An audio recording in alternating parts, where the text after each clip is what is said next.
You'd think making millions of dollars and being in a blockbuster movie would leave you in a good enough mood to work with, well, pretty much anyone. But apparently that wasn't the case for some A-listers. Believe it or not, there have been plenty of celebrity co-stars who refuse to even act in the same scene, and we're breaking them all down, as voted on by you, the viewer.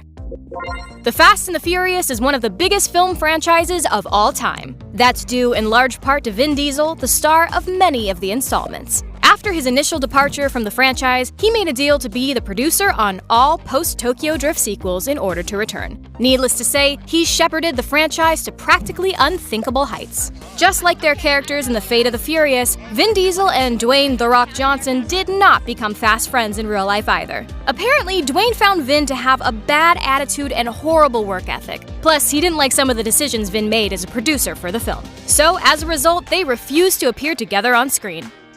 Charlie's Angels was an extremely popular spy TV show in the 1970s. By the time the late 90s had rolled around, it was time for a movie version. Enter director Mick G., Cameron Diaz, Drew Barrymore, and Lucy Liu. The film really cemented all of its leads as A-list actors, but that doesn't mean there wasn't loads of drama behind the scenes. Could you imagine being in the middle of a scene when suddenly your co-star screams to stop the camera so he can yell, and I quote, "You can't act!" at you? Sounds like a nightmare. But instead of being a bad dream, it was what Bill Murray really did to Lucy Liu. Lucy got so mad she even threw punches at the famed comedian. After that, Bill didn't appear in the film sequel.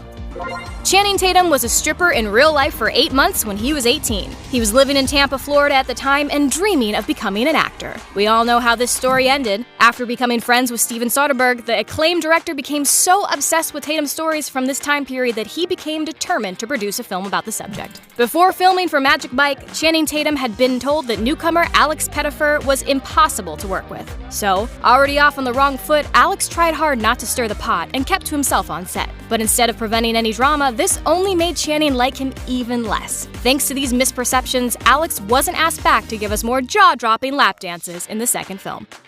Lyle Kessler's brilliant play Orphans is about two brothers living in a run-down row house in Philadelphia. The play examines the nature of family and paternity in a harsh and unflinching light. It has been staged many times since it was written in 1983. The most recent version of it starred Alec Baldwin and Ben Foster. However, it didn't always. It was initially meant to co-star Shia LaBeouf. After attacking Alec Baldwin during rehearsal and bringing a bad attitude with him to set, Shia LaBeouf went and got himself fired for the much-anticipated revival production of Orphans. According to Baldwin, he offered to leave the show, but instead, producers chose to let go of Shia. Clearly not what anyone was expecting.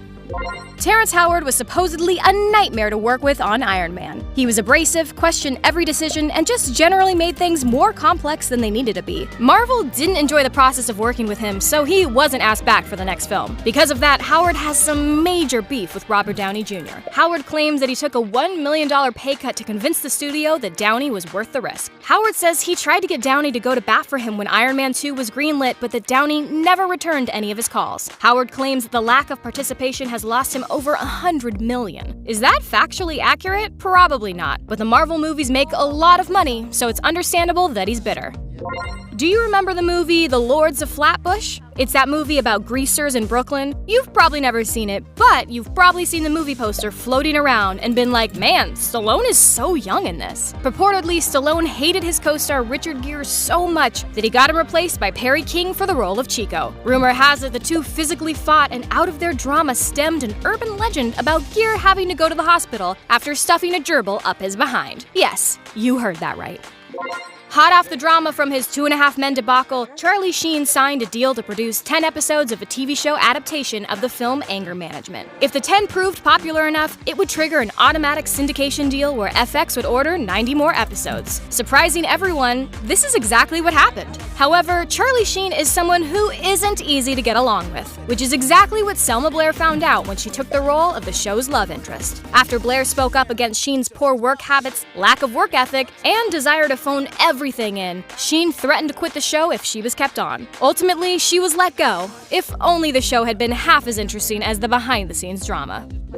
I Love Trouble is a film written and produced by the husband and wife team of Charles Shayer and Nancy Myers. It follows two competing Chicago reporters as they attempt to discover the story behind a high-profile train derailment. It stars Julia Roberts and Nick Nolte. It's hard to picture anyone not liking the beautiful Roberts, but then Nolte's always been up for a challenge. While the two were shooting the film in 1994, Roberts called Nolte disgusting, and Nolte asserts Roberts was not a nice person. All the fighting led to the two filming their scenes separately and then using stand-ins to create the on-screen chemistry. Talk about dramatic measures.